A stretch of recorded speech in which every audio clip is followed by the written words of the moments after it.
Finally, he is one-third of the papal posse, editor-in-chief of thecatholicthing.org, and newly appointed as the first St. John Henry Newman visiting chair at Thomas More College in New Hampshire. He's flying solo tonight to weigh in on the National Catholic Prayer Breakfast and tell us about his new book, Columbus and the Crisis of the West. Please welcome Dr. Robert Royal. Bob, we'll get to the new book in a second. I want to begin with this 16th annual National Catholic Prayer Breakfast. It was held virtually this week. President Trump taped a message for the occasion, and he touted an executive order that he'll be signing protecting all infants born alive. Attorney General Barr was also honored. The AG is a Catholic, but certain Catholics protested mightily this week about the honor due to the AG's support for the death penalty, among other issues. Now, Bob, Joe Biden's been denied communion for his support of abortion, yet many Catholics are decrying Barr's award while lauding Biden. Okay, his critics cite the reinstatement of the federal death penalty as a reason to bar him from any Catholic honor. Does that wash with you? Well, not really. I think that the groups that are protesting Barr are doing so on the basis of partisan politics, frankly. Look, we know that this year, 2020, there have been 13 federal executions because he presides over the federal executions. Now, look, you can argue that capital punishment doesn't accord with recent papal teachings. It seems to me quite clear from scholarly work by people like Joseph Bissett and Edward Feser that capital punishment is firmly within Catholic morals, and it has been part of the teaching of the Church for years and years. But look, even that point aside, there are 13 executions. It's not solely a matter of numbers, of course, but 13 executions as opposed to what, 800, 900,000 abortions a year? I mean, the disproportion here, if people even want to speak about a seamless garment, the largest part of the garment lies with the pro-life cause, the pro-unborn cause. This other case where there are quite often people who are just monstrous in terms of the crimes that they've committed, and it doesn't seem to many people that it's fair to just put them in prison for the rest of their lives. I think it just shows a disproportion that really reflects partisan politics rather than anything else. Here's what Attorney General Barr had to say at that prayer breakfast about the separation of church and state. Then I want to get your reaction. Militant secularists have long seized on that slogan as a facile justification for attempting to drive religion from the public square and to exclude religious people from bringing a religious perspective to bear on conversations about the common good. Separation of church and state does not mean, and never did mean, separation of religion and civics. Bob, your thoughts. We're going to hear a lot about this separation of church and state, I imagine, in the debate over this Supreme Court pick. Yeah, well, Attorney General Barr quoted a number of the founders.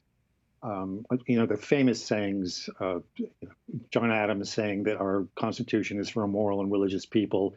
It is wholly inappropriate to any others. George Washington, in his farewell address, said that he says, whatever the effect of refined education on minds of peculiar structure. I think he meant Jefferson, by the way, when he was talking about this. He said that the only way that national morality can prevail is in the presence, it can't prevail without religious principle, not just broad, vague religion, but actual religious principle where we all feel as much as possible that we are responsible to God for the way we behave privately as well as publicly. That means that our founders understood. Jefferson wrote that phrase about the wall of separation between church and state in a letter. And even he did not understand that to mean that religion and politics should be separate. The institutions of church and state are separate.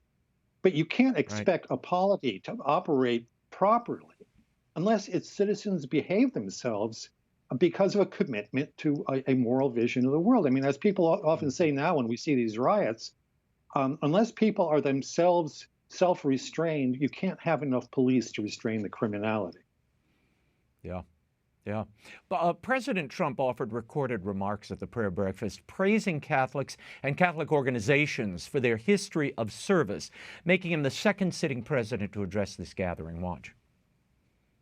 Catholics of all backgrounds share the love of Christ with the most vulnerable as they care for the elderly, the homeless, and neighbors in need. Our nation is strong because of Catholics and all people of faith. We believe in the joy of family, the blessing of freedom, and the dignity of work, and the eternal truth that every child, born and unborn, is made in the holy image of God. I will always protect the vital role of religion and prayer in American society, and I will always defend the sacred right to life. Today, I am announcing that I will be signing the Born Alive executive order to ensure that all precious babies born alive, no matter their circumstances, receive the medical care that they deserve. This is our sacrosanct moral duty. Bob, do you think this moves the needle with Catholics in the president's favor? He has been in some polling down among Catholics. Well, two things. Number one, I think it's regrettable that he even had to defend Catholics this way. He did have to, because I think we're going to see ourselves with the new Supreme Court appointment and what's in the partisanship during the presidential campaign. We're going to see Catholicism per se being trashed because it obviously doesn't sit well with the ideological commitments of certain people. I like the idea that he's put out this executive order. I mean, we've been trying to get this Born Alive Act out of Congress for years and years. And there's a reason why Planned Parenthood and others really vehemently oppose this, because they know that once you say, well, look, that baby has been born, whether in the midst of an abortion or just by other means, and now is no longer, as you keep pretending, part of the body of the mother, or somehow a resident alien inside the mother's body. That's a child. Once you allow that, if you go back 5 minutes, 10 minutes, 15 minutes before that child was born, it was alive then too. At what point are we going to have to give up on protecting that child?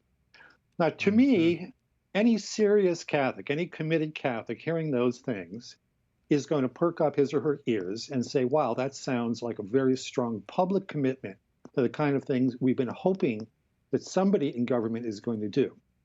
We're in a weird year this year, between the virus and the economic downturn caused by the virus and many other things that are going on.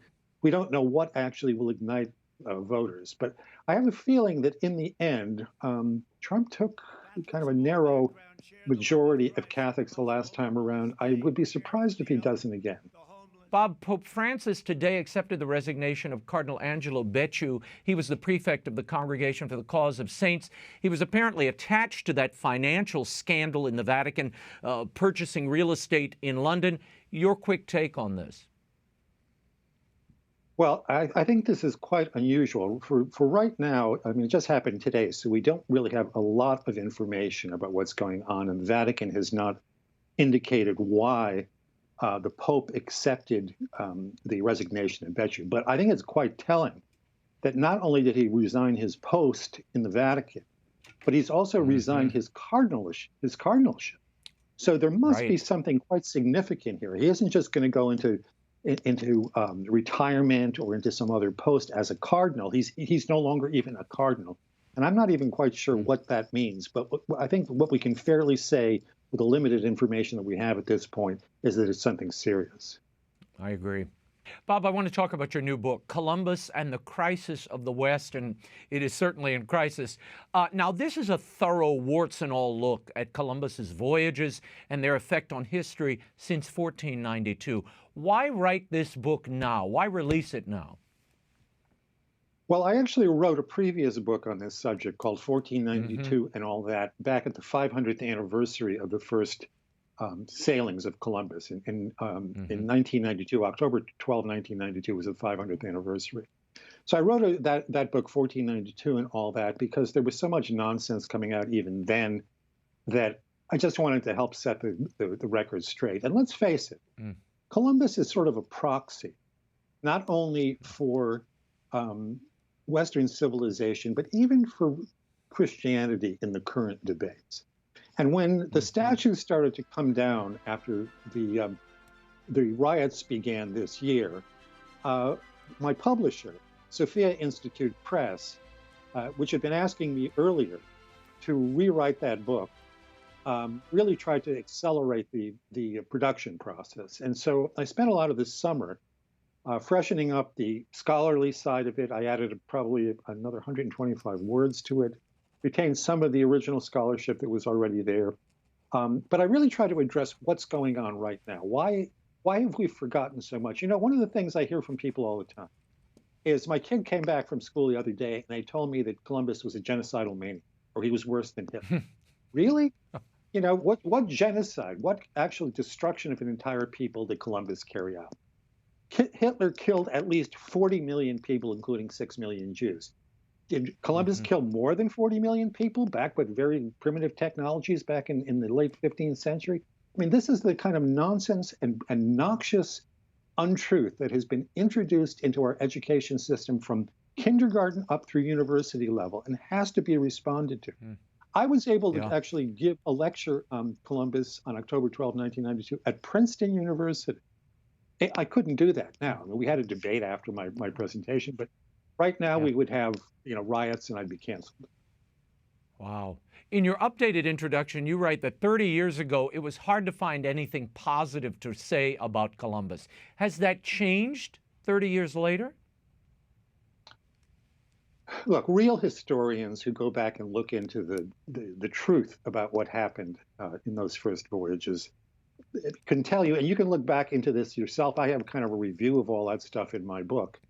They know that the most outrageous lies about him are just simply that he wasn't the way that he's being portrayed. In fact, he was a very serious religious figure. Part of what he thought he was doing was evangelizing far distant lands, and that Christ could only come again, the second coming could only happen after the entire world had been evangelized.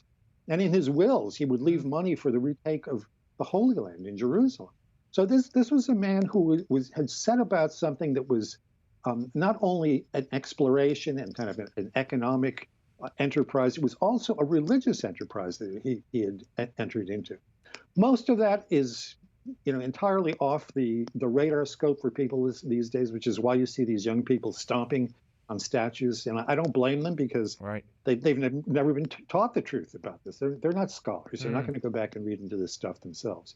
But we've got a very serious crisis in the West, as my subtitle says, which I think shows that the very values that we use to criticize things that happened in the past, slavery, racism, and whatnot, are Western values.